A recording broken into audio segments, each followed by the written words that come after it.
ভাবুন তো, কোনো এক প্রাসাদে প্রবেশ করতেই আপনাকে স্বাগত জানাবে রাজস্থানী বাদ্যযন্ত্রের সুর, রাজকীয় সাজে দাঁড়িয়ে থাকা হাতি ঘোড়া, আর চারিদিকে হাজার বছরের ঐতিহ্যের ছাপ। এমনই এক প্রাসাদ হল ভারতের জয়পুরের রামবাগ প্যালেস, যেটি একসময় ছিল মহারাজাদের রাজপ্রাসাদ আর এখন বিশ্বের অন্যতম বিলাসবহুল হেরিটেজ হোটেল। আজকে আমরা জানব সেই রামবাগ প্রাসাদের রহস্যময় ইতিহাস, অপূর্ব স্থাপত্য আর রাজকীয় বিলাসিতার গল্প।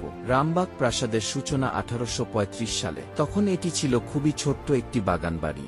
জয়পুরের মহারাজা সাওয়াই রাম সিংহ তার প্রিয় আয়াকে উপহার দেওয়ার জন্য এটি নির্মাণ করেছিলেন। সেই ছোট্ট বাড়িটি ধীরে ধীরে রূপ নেয় ভারতের অন্যতম রাজকীয় প্রাসাদে। 19 শতাব্দীর শেষ দিকে এই প্রাসাদকে শিকারী লজ হিসেবে ব্যবহার করা হয়। মহারাজা ও রাজপরিবার এখানে আসতেন শিকার অভিযানে। চারপাশে ছিল ঘন বন, যেখানে বাঘ, হরিণ, ময়ূরসহ অসংখ্য বন্যপ্রাণী ঘুরে বেড়াত। 1935 সালে মহারাজা সাওয়াই মান সিংহ এটিকে নিজের সরকারি প্রাসাদে রূপান্তর করেন। এখানেই তিনি রাজকীয় সভা বসাতেন, অতিথিদের স্বাগত জানাতেন এবং রাজকীয় অনুষ্ঠান আয়োজন করতেন।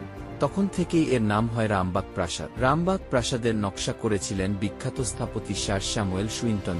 এখানে রাজস্থানী রাজপুত স্থাপত্য ও মুঘল শিল্পশৈলীর অসাধারণ সমন্বয় দেখা যায়। লাল বেলেপাথরের দেয়াল, সাদা মার্বেলের খোদাই, জালি কাজ, রাজকীয় বারান্দা ও বিশাল বাগান পুরো প্রাসাদকে অপূর্ব রূপ দিয়েছে। প্রতিটি ঘর সাজানো সোনালী অলঙ্করণে, ঝাড়বাতি ও রাজকীয় আসবাবে।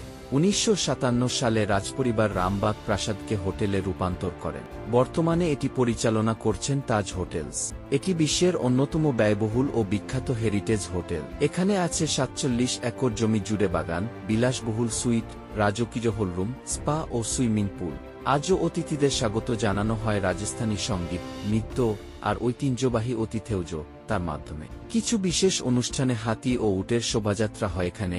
এই হোটেলে অবস্থান করছেন বিশ্বের বহু সেলিব্রিটি, রাষ্ট্রপ্রধান ও বিখ্যাত ব্যক্তিত্ব।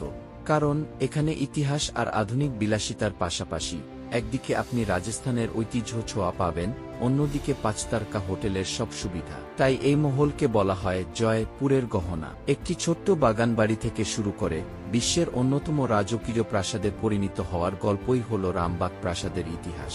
এটি শুধু একটি প্রাসাদ নয়, বরং ভারতের ঐতিহ্য, রাজকীয় সংস্কৃতি আর বিলাসিতার জীবন্ত প্রতীক। তাহলে সুযোগ পেলে আপনিও কি যেতে চান রামবাগ প্রাসাদের ভেতরে, রাজাদের মতো এক রাত কাটাতে?